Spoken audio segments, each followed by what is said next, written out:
Hello and welcome to our podcast about regulations in the chemical industry. My name is Thorsten Hanak. When mixture components are classified as hazardous, then manufacturers need to inform poison centers on concentration and other product details. First, European authorities scheduled this regulation for the beginning of this year, but it has been postponed to the beginning of next year. Today, I talked to Armin Schmid from Seelerand to understand the challenge to realize this declaration concentration. Armin is expert at Seelerand and experienced in implementing such regulation in operation of manufacturers. Welcome, Armin. Hi, Thorsten. Armin, your team has already added this new declaration tool to the hazmat system of your company. You have been working on the declaration concentration for some time now.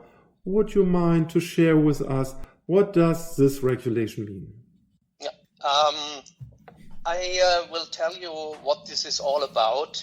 And in a nutshell, it is about the uniform implementation of the requirements of Article 45 of the CLP regulation, which is the European Chemicals Regulation, and the uniform implementation of all this in Europe. This Article 45 was already part of the CLP right from the beginning.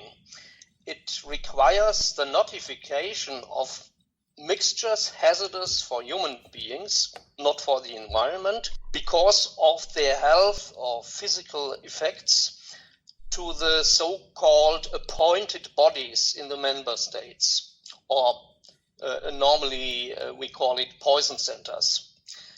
The specific requirements and notification procedures were different so far in each country. In some countries there was seemingly no process installed at all, or actually not requested. This situation was clearly not satisfying, so that even the chemical industry asked for a uniform regulation. So the Commission, as the European lawmaker, acted and added an Annex Roman 8 to the CLP, which tells more in detail what information must be transferred and how. And many of the dirty details are then specified by the ECHA, the European Chemicals Agency. Okay, and who is finally affected by this new regulation? Is this all chemical companies? Most of them, I would say, or at least most of our customers. I will come to that maybe later on.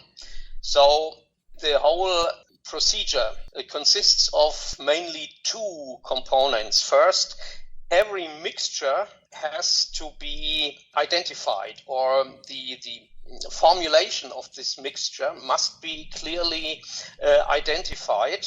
And before all other activities can start, for each hazardous mixture, a so-called UFI or UFI has to be generated. UFI stands for Uniform Formulation Identifier. This is an alphanumeric code of 4 times 4 digits, which is not bad in principle, because even for someone in a state of excitement, it should be possible to correctly read 4 digits and tell them to the person at the telephone of the poison center, then go to the next 4 digits, etc. So that's quite good. And you can assign the same UFI to all articles, or as we say in Nav or BC, to all items having the same formulation, which means having the same chemistry, or you can use a single UFI for each item. For the generation, you need a purely numeric formulation number, so that in most cases you need a mapping between your actual item number and this number for generating the UFI, plus the VAT number of your firm. And since the UFI must be printed on the packaging, respectively on the GHS label, this doesn't leave much time until January of next year. Okay, I understand. You spoke about NAV and BC. I like to translate this to the audience because very specific here in this context. Celerant, Cosmoconsult work together on an hazmat system, which is fully integrated to Business Central of Microsoft Dynamics, or in former time it was called Navision or NAV. So for a better understanding, this is about meant when we talk about BC or NAV. I mean, you said we have to send a lot of information to Poison Center. Yeah. And what will be the best way for companies to be prepared for this declaration? Mm-hmm. Yeah. First of all, the companies have to gather all informations on their mixtures. So far, I have only talked about the identification, the UFI, and the actual content has to be submitted electronically as an XML file, which is something we software people like in principle. Okay, which are then the single data required? It is, of course, again, the UFI, details of the submitter firm, hazard classification and labeling of the mixture, information on the packaging, form and color of the mixture, the pH, product category, which is picked from an official list issued by the ECHA, and the end use. Is it for customers, professionals, industrial, or combination of these three? Then toxicity data for the mixture as a whole or for single components. And last but not least, it is practically the fully resolved formulation with all its ingredients and special concentration ranges.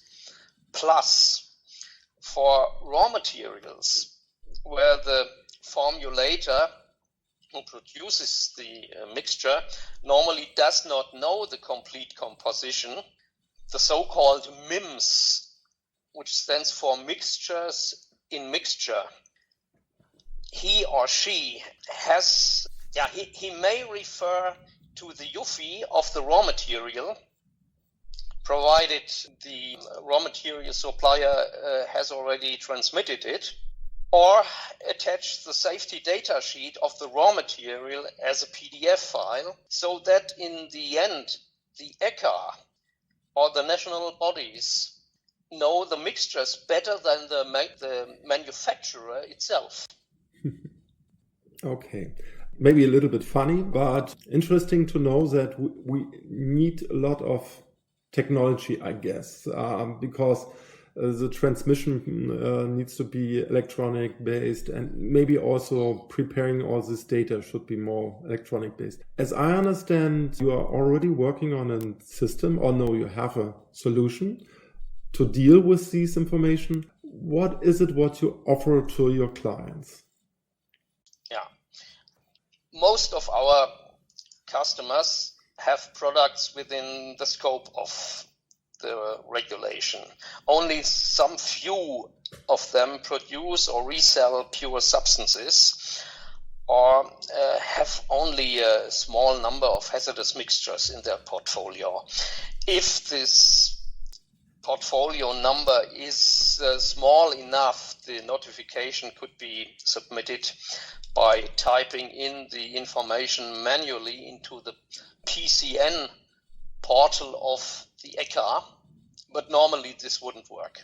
So you must also be aware that formulation changes above certain limits require new UFIs and new submissions. And all that cries clearly out for a software solution, best if integrated in Nav or BC, or best integrated into our hazmat system, which we call normally HSM for hazardous substance managing solution. And this, so I think after a very intensive time of discussion, programming, testing, etc., we have now created a quite nice, innocent-looking module, which is nevertheless very mighty and will cover all the various needs we could identify so far. So far means because we still do not yet know all the specifications from the regulatory and the software specification side. Okay, so it's quite close to get this valid. So as I understand, with January next year, it should be everything reported to the Poison Center. Mm-hmm. This is only 3 months left now. Do you think the companies will have the chance to fulfill the requirements and to provide the data if they start now? Yeah. The answer is a bit like Schrödinger's cat. Yes and no. Or as we say in German, jein. The requirements of the lawmaker, the European Commission, are an audacity. Many specifications about the exact submission format are not available as well. This also holds for the final version of the Annex Roman 8, where a draft discussion basis has been published but has not yet passed. It is expected by the end of October or early November. You could say if Christmas time counts twice, we've got plenty of time. Anyhow, we have developed the module based on our current knowledge. The rollout has already begun. If changes should become necessary, for example, if a customer wants to make use of options which are subject of the final specifications, then this could be a point, or if there are general last-minute changes in the regulation. If this happens, we will provide this via updates. So the rollout has begun, and the installation is accompanied with intensive support, including workshops, because the concepts for handling the whole process are specific to each customer according to our knowledge, to our experiences. Oh, great. Thank you. Thank you for sharing your insights and thank you for your time. Finally, do you have any advice for companies who want to implement such a system? Yeah. As I said, we will accompany the installation by support, workshops, etc. But it would be good if the companies and key users would already now make up their mind and find out how they have to conceive their processes.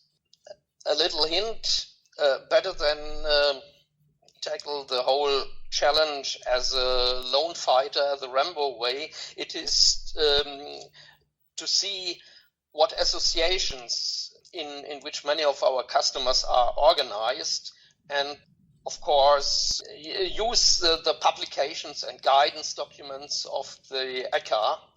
And of course the very best thing would be to call us for more information, and even better, order the module now so that we can already prepare the installation process, the licensing and all the other things.